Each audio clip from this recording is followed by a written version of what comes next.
And this morning, I haven't been on in a while, but this morning I wanted to talk about kind of creating your own split monograms. You do, and wow, the sun came out. That's really bright. Sorry, guys. You do a Google image search for split monogram. You'll see them everywhere on pillows, on stockings, on all kinds of stuff. On jack-o'-lanterns this time of year. So I wanted to talk about, yeah, you could go purchase them, careful of licensing and all that, but how would I go about creating them myself? So I wanted to take a look at that. So let's come over to Design Shop and you can kind of see like an example of what I'm talking about. So here I have just a large letter, and we are live. If you have questions, please chat them in. I will try to respond as best I can. I think Scott is out there on one channel. I think Josh is out there on another channel. I'm not sure who has what. And I should be getting some of the notifications in. So if you have questions, please chat them in. Let me know.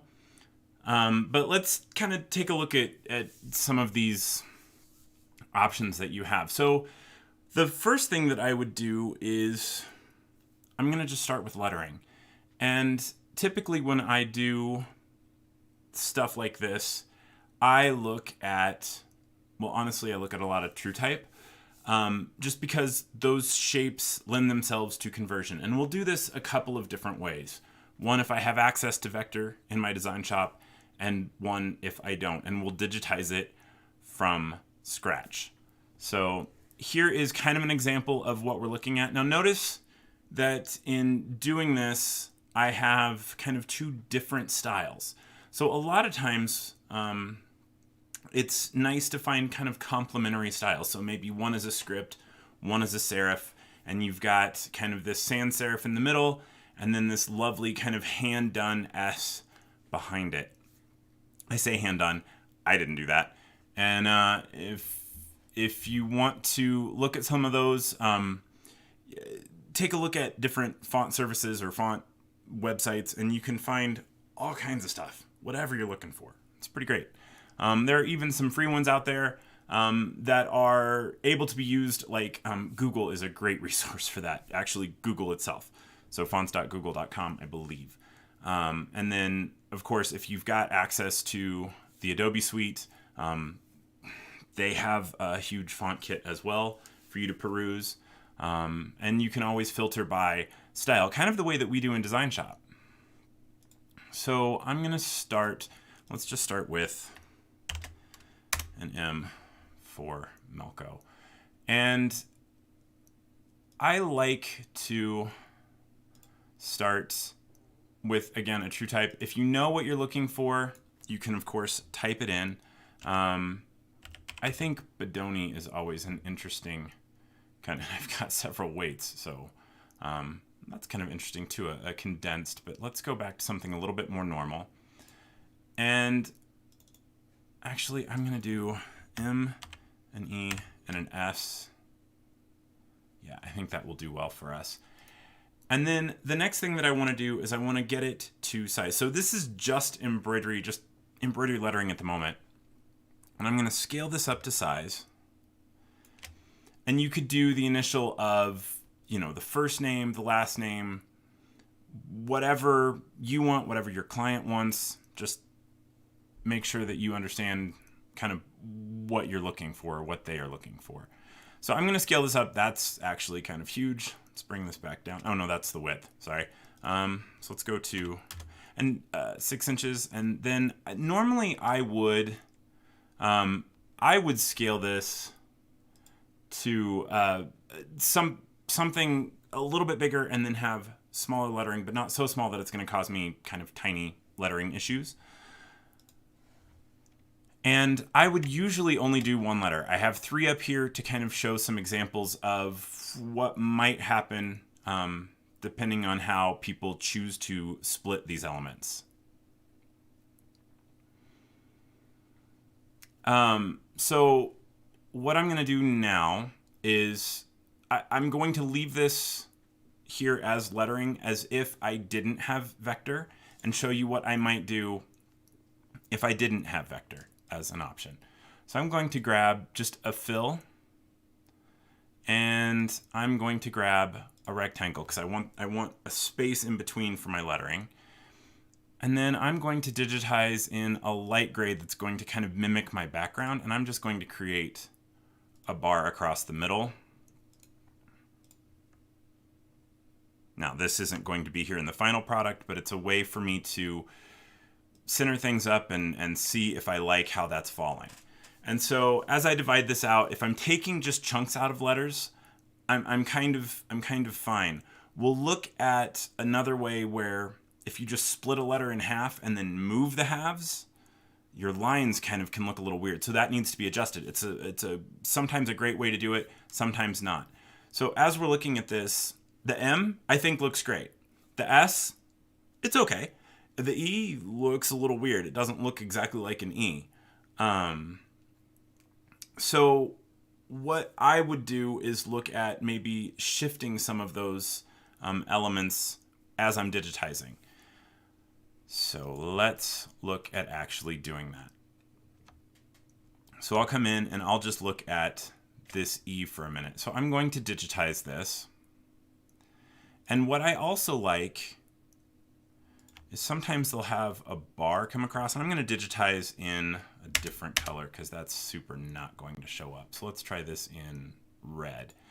I like the ones that have a bit of a bar on either side of the space to kind of give yourself some kind of clean notion of what's going on. And sometimes, like with this E, that bar may be enough to get that center bar to look like an E. Sometimes it might not. So you may want to play with this. But I would do that there. I'm going to duplicate this and bring this down. And I'm using all of this as artwork for myself, and I would digitize over this. So I'm going to start digitizing, and let's change that to blue, and then I will digitize for real in red. So I'm going to grab, so I'm just using the embroidery on here as artwork. I'm setting stuff up in lettering, and I'm just going to use it as artwork, and I'm going to digitize over it. So I'm going to grab just, I like column 2. I know Scott's kind of rolling his eyes at me a little bit. He likes column 1 still. And I'm thinking I'm going to go from the center out. So, well, with this little guy, I'm going to do this little bit first, then I'll do this bar, and then I'll do this upper part. So I think I'll come in here and I will digitize over this bit. I'm going to kind of fan this over just to kind of bring those stitches around and have them kind of, and instead of being perpendicular and pull gaps, I'm going to have them kind of go at angles so they kind of fit into each other a little bit better. And then I'm going to bring this out a little bit more. So yes, I am altering what was the letter. I'm doing that to bring that crossbar in and make it look a little bit more like it is that crossbar or that middle bar of that E. And then let's come in here and do this. And then I would do the same thing again. So one side, all of one side, then all of the other.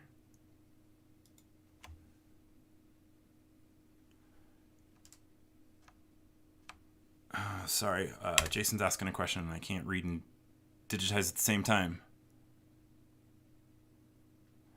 Digitizing you do can be done in all levels of design shop. Most. We've recently redone them and now I can't remember. I think the earliest version there isn't digitizing, but I might be wrong on that, so I'm going to ask Scott to double check me on that and put it in the comments. But yeah, as I'm working on it here, it should be able to be done in any level that has digitizing. And then I'm going to move my exit point. You could do it in pieces and digitize your own travel. Sorry, I hear Scott in my head when I do stuff like this. And then how would I end this? So if I go up here, I'm going to have this really long piece. And then if I have those stitches perpendicular, that again may not end well. So maybe I move here. Thank you, Scott. Scott said digitizing starts at the editor level. And I thought that was the case, but I didn't want to say things wrong.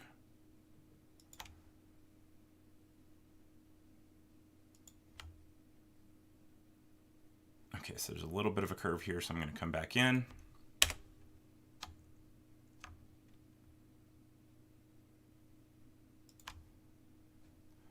Going to come across, come back down, and then add my stitch directions. That's a little better. I don't love that curve, so I'm going to correct that. And all I'm doing is clicking on that line and dragging it. And then I'm going to add just a bit of a bump here. And I'm going to move my entry point. And again, you could do this. You could totally do this in different pieces, digitizing your own travel stitches. And then I'm going to come down. Now I'm pushing back towards things I've done before. I'm going to stop it a little early, but the other thing I'm going to do is I'm going to move this back up here. So it's going to travel down, come back up. So it's still pushing away from the lettering that in theory I will sew before I do this bit. But it will also come in and kind of push over a little bit. Now, if you go too far and these come in, you may pull a little bit of a gap here in these vertical stitches. And if that's the case, you can just back that top off just a little bit. So now I have the bottom piece, or pardon me, the top piece. And let's just, for time's sake, duplicate that, flip it,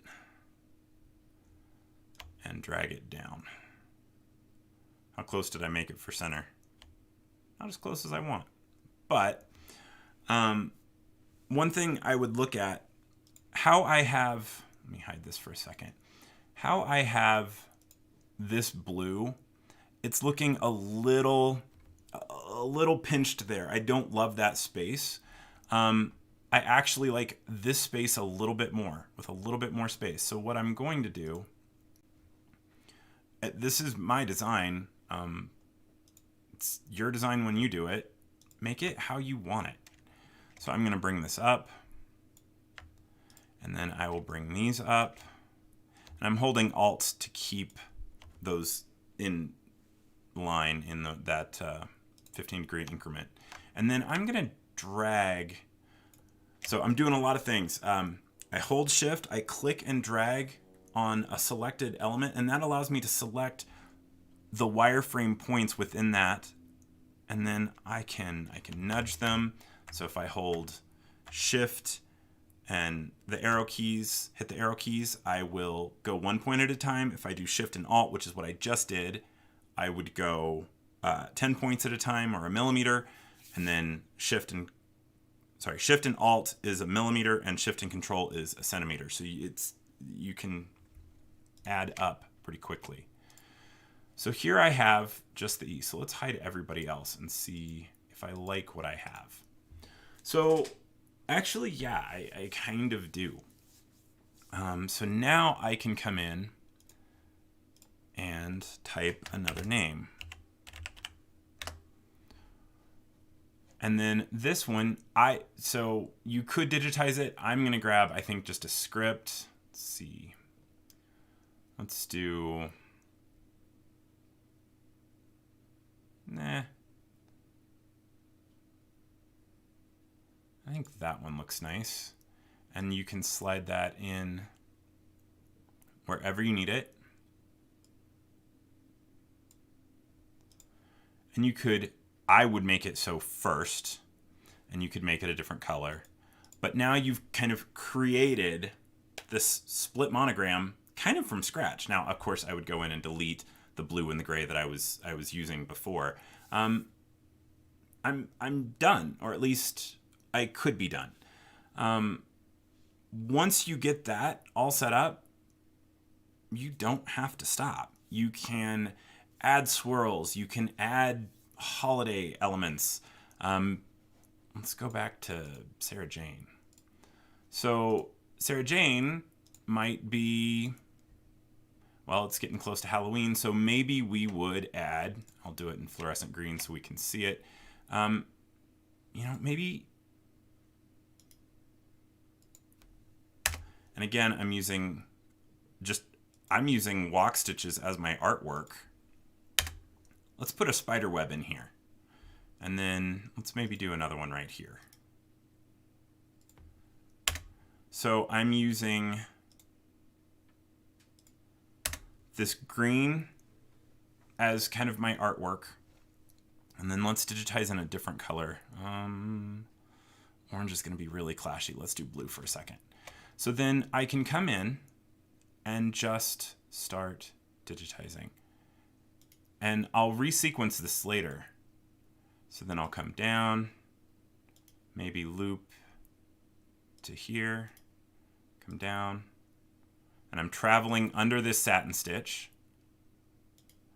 Well, right now I'm on top of it, but I'll move this after I'm done. So you don't have to be done. You can continue to embellish. And I look everywhere for inspiration on what you want to be creating and what this looks like. Actually, I'm a little curious what you all use for inspiration and how to catalog that. I know some people really like Pinterest. I find Pinterest to be a rabbit hole of, wow, I'm completely distracted looking at all these images and then I don't actually get anything done. I'm just curious what y'all use to track all of that stuff. Let's do this one real quick as well.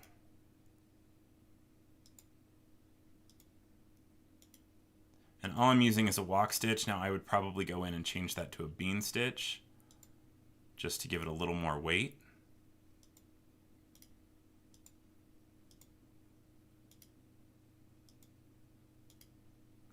And if you don't know what a spider web looks like, Google image search it, or, you know, probably look in the corners of the house somewhere. All right, so I'm going to move that to sew first. I don't know. I'm actually going to sew the lettering first because I still want to go center out. And then we'll do, let's delete that. And so now I have this little bit of cobweb in here, or spider web in here. Oh, I said I was going to make that a bean stitch, didn't I? That'll make it show up a little bit better. So you can add, let's make it a gray so we can see it right now. You can continue to add embellishments. And so, yeah, I definitely have, you know, an illustration background.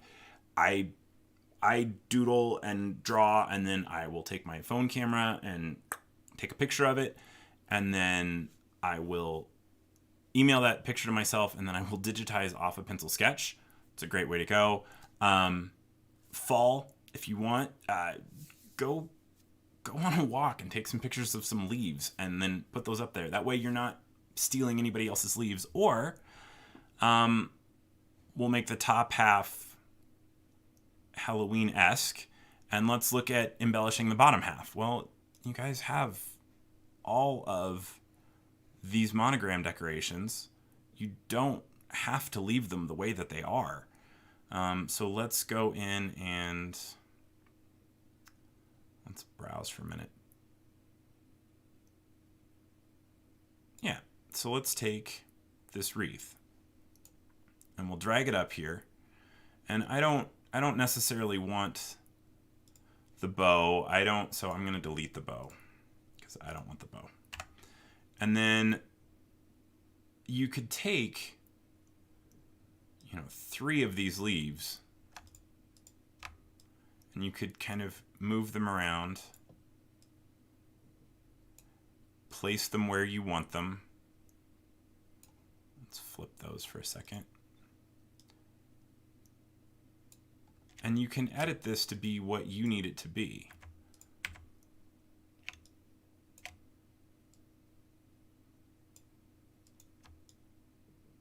So now I've got some little holly leaves. Probably needs a couple of holly berries.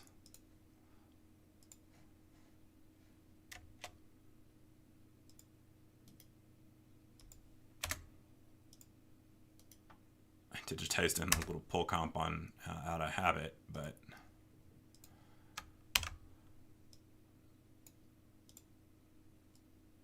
maybe change the angle slightly. Change the size slightly.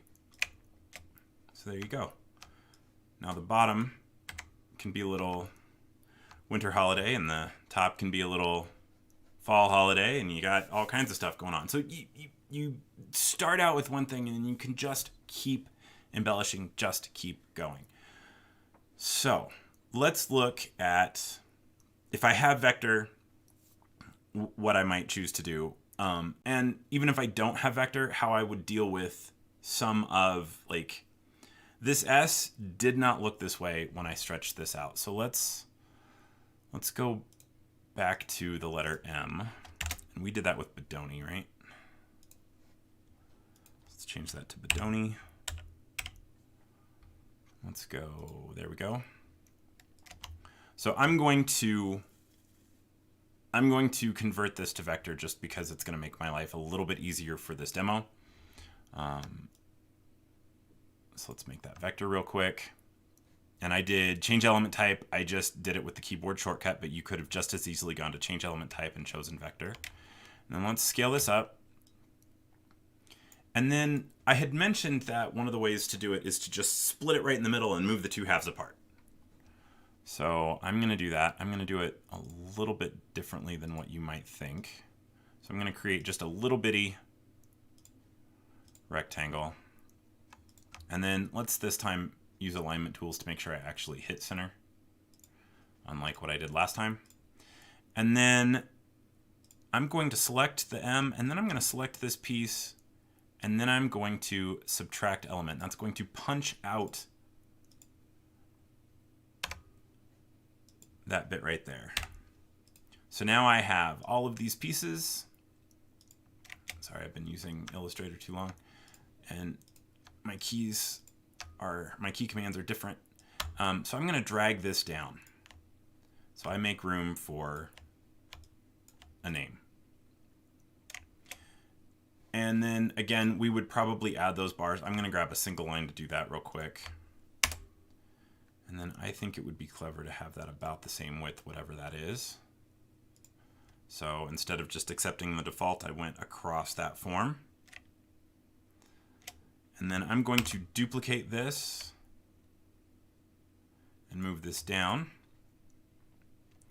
And now, I mean, it's not stitches, but we've got the basis for another split monogram. Pretty cool. Except the thing that just is driving me absolutely bonkers right now is that this line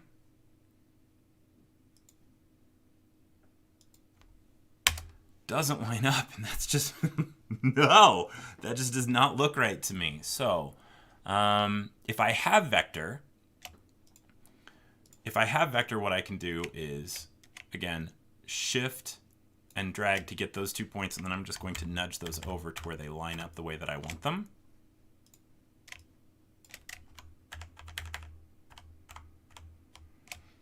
The other thing I could have done is I probably, I don't know. I might have been able to select the bottom half of the wireframe points of the M and drug it down and then split it, and that would have made those lines line up. It might have done funny things to the angles. We'll find out here in a second. So this type of thing, editing. So what if I only had the raster? What if I didn't have vector capability? What do I do now? Well, if I were you, I would digitize the fill, which is essentially like a vector. It just has stitches in it, right? So I would digitize all the top, I would digitize all the bottom, and then I would make stuff line up, which is a little weird, but at least you have the wireframe points to do it instead of like, I think that's right, I don't know. So we can look at that too. All right, so let me grab this. Let me drag this over. There we go. And again, I'm using nudge, which I do not infrequently. And again, that's shift and the arrow keys and maybe a modifier of alt or control depending. And then let's make this guy just come over just a bit to kind of bring that in line. Yeah, I think that looks good. So now I could just digitize from scratch and continue on. Now for something like this, what I might consider doing, let's do it in, not vector. Let's do it in a fill. What I might consider doing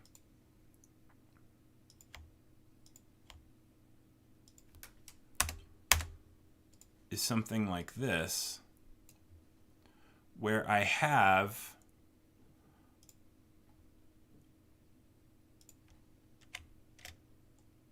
a fill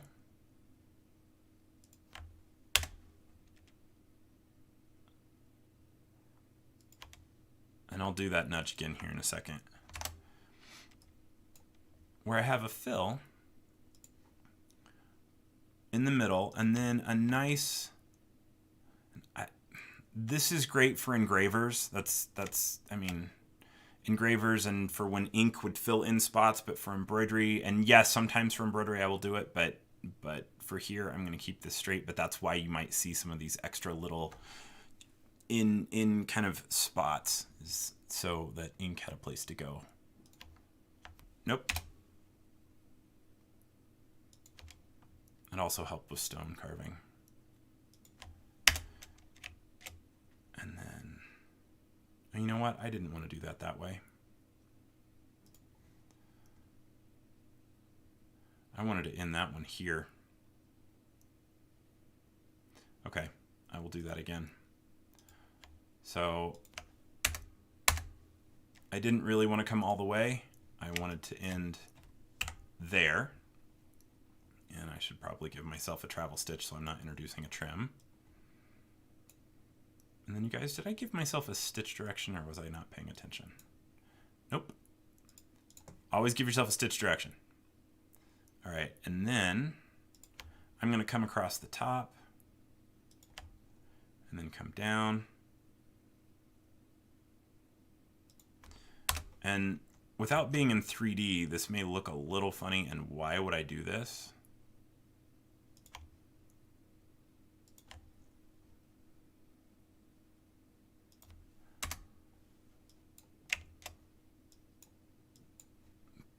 But, so let's hide the blue for a second. When I put it into 3D, and I know all this stuff is overlapping and weird,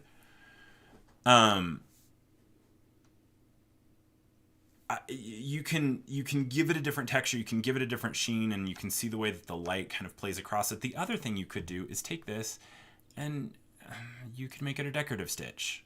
Or you've got, again, lots of possibilities. So Brenda asked, how do I know how much to overlap? The not nice answer is I've been doing it forever and a day. I overlap a little more than I should sometimes. I also will overlap usually more in the direction of the stitch line because that's how it's going to pull a little bit harder. Typically, I don't like to overlap less than 10 to 15-ish points unless I'm dealing with really, really tiny stuff, in which case I don't have a choice. I only have so much I can do. I also don't like doing borders like this. 10-point borders are just brutal. That you're dealing with a millimeter. You don't have a lot of room for pull. I can do it with 15. Again, I don't like it. If I can, my minimums tend to be around 20 for doing border-ish things like this. It's just helpful. Have I done it with less? Yeah, absolutely. Does it take more stabilizer and more edits for me? Every time. So playing with it. Sorry, it's not my favorite answer, but yeah, at least shoot for a millimeter. And honestly, if I was doing this, you know, I would, the other thing you can do is do it backwards and pay attention to where your edge walk is and just go a little bit past that, and then just don't forget to resequence your elements. I use embroidery as artwork all the time. Okay, so lots of craziness with that. We got everything lined up. What else did I say I was going to do? Talk about nudging again. So yeah, if I had this wrong, or if you wanted to, I don't know that I would do this, but you could. If you had stuff lined up, if you digitized everything like right on the line, which would make me a little twitchy, but I could deal with it. That's not going to line up when you sew out. You do need that overlap. Well, how much am I overlapping? I could drag it, or you could nudge it. So again, Shift and the arrow keys will move 1 point at a time. Shift, Alt, and the arrow keys will move 10 points at a time. So that's a millimeter in. Shift, Control, and the arrow keys is a centimeter at a time, or 100 points. That's way too much for this. But you could do, that's 10. That's 15-ish. 15 one, 16 the other. You could do it that way too. And that would give you a little bit more of an idea of where you are. The edge walk's kind of a nice way. A little bit past that would probably be okay. Just if you see it pulling in the final sew out, know that you got to go back in and address that. Excellent. So, oh yeah, I talked about what do I do if I just have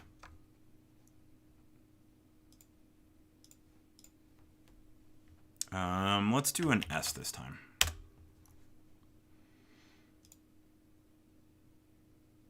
And then I don't remember what I did before, but it was, I don't remember. I apologize. It was really rough. But you don't, again, it's your artwork. I'll do this for a second, I think. Yeah, that'll work. So here's my artwork.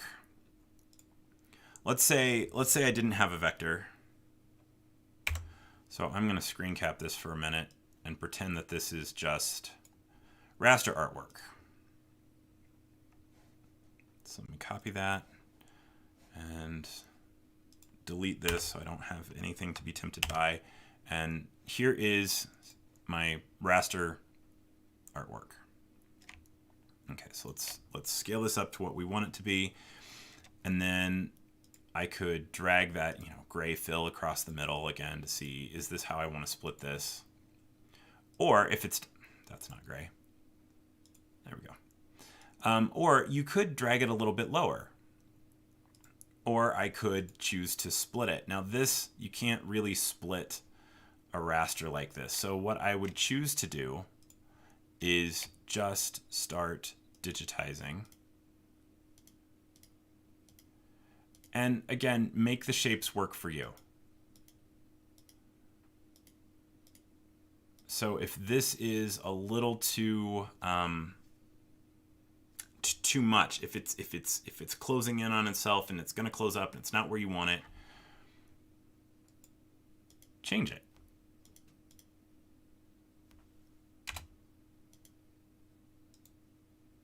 End it early.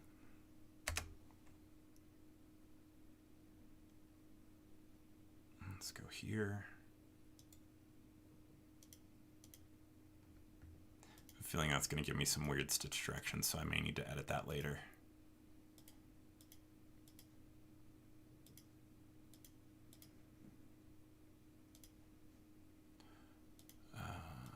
Sorry, Jason, what? Would making the fill box uneven on the sides and top help with pull comp issues? Or would pull offset be a better way to handle it? It's up to you. I tend to do both. just because I think honestly because of habit. Could I address it all? So I can address pull with pull offset, and that will extend all the stitch lines, but I can't address push. So in this one, yes, this one, if it was pushing and it pushed in here too much, I would have to move these points back, and there may be a little bit of gap on screen, but because it's ending here and it's going to push that direction, that's okay. I'm not selling what's on screen. I'm selling the final product. So you might see me address push that direction. For me, this is more the case with like a circle with a border. You'll see me bring. Well, let's just do it real quick.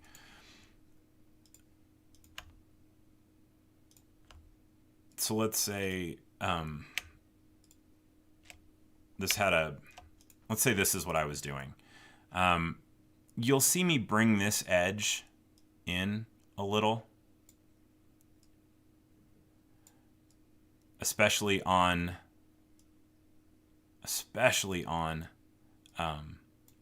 smaller borders. You'll see me bring it in a little, because if I'm overlapping and it pushes out the other side, I have to bring that in. I don't have an adjustment to bring those in and pull those in. I guess technically that's not true. Technically, I could grab my stitch direction and I could right click and drag across the end of it to bring that in. I tend to alter the shape. Mostly because I've been doing this before that tool was available. Old habits die hard. Okay, cool. All right, so let's go back to this one. Yeah. Okay, so now I've got that bit, and then let's digitize this other bit real quick.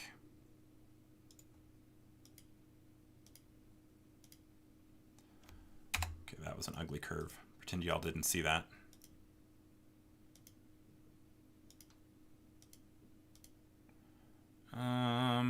Yeah, I could come back and do that. Let's do that.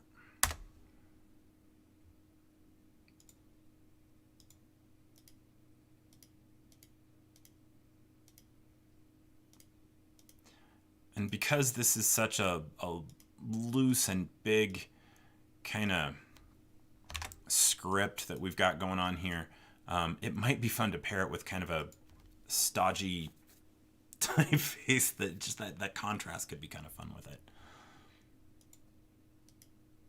For the center name. So it's as if the brush came back on itself when making that. So let's hide that for a minute. And then I'm going to do this, and let's then separate it. Oops. Left that bit behind, didn't I? And then let's make these something we can see. There we go. So now I've got this. Do those... Well, it's not as bad as I thought it was going to be. But I don't love this line. So what I may choose to do to edit this, so the artwork, I split it apart, just like that M. Those things aren't lining up. It feels a little disconnected. What I may choose to do is then digitize a line with... I would use a walk stitch if I didn't have vector, to kind of mimic that curve and toy with it and see if you like it. This side I like, this side I really, really don't. So let's bring this back a little bit and bring this up a little bit and see if we can't get something closer to what I do like. That's a little bit weird. So normally I don't futz with wireframe handles as much, but in doing this kind of work, I tend to do it a little bit more. So that's getting closer. So then what I would do is then just edit this shape to be a little bit closer to what I'm looking for. And I don't want that one anymore, because now I've got overlapping handles and that looks really weird. just tweak this back out. Yeah. Same thing with this one. Let's delete that before I do it this time. And then bring this over and adjust this back in. Yeah, I'm good with that. So then if we were to, I'm doing all of this out of order, right? Like I'm adding lines, I'm doing all kinds of crazy things. Typically I like to push from the center out as much as possible. So I would most likely sew the name first and then the line, and then I may have to change how I have this. I may have to add that little bump and have it push out from that. I may choose that it's stable enough and I like the way that it overlaps to do it this way anyway, as long as I stabilize the area really, really well and I've got nice stable material. And then so that would probably be red. So I would do, let's say I would do it this way. I don't know that I would, but let's say that I would.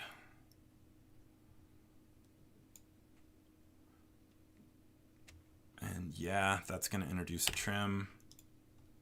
Scott, don't look. Because I'm going to leave the trim there. And then let's do, it's kind of fun. What would it look like reversed? Huh. It's kind of fun too.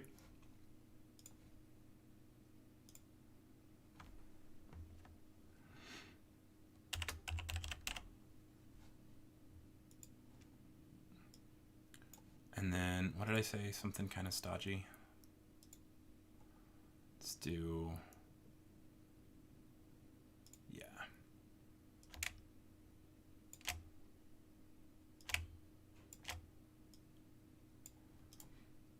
Yeah, I think that would look pretty nice. So start to finish, adding lettering, creating your own split monograms. Honestly, I think it's kind of fun. So give it a shot, see what you think. Obviously, I haven't finished up. You would want to go in, make sure that all your settings are the way they are. Now, with the new defaults, I'm not super worried about it. I think a lot of them are covered. But depending on what you're sewing this on, you may want to make some final adjustments. But let me know what you think. Let me know if you guys do this. I would love to see kind of some results. So thank you so much, and see you next time.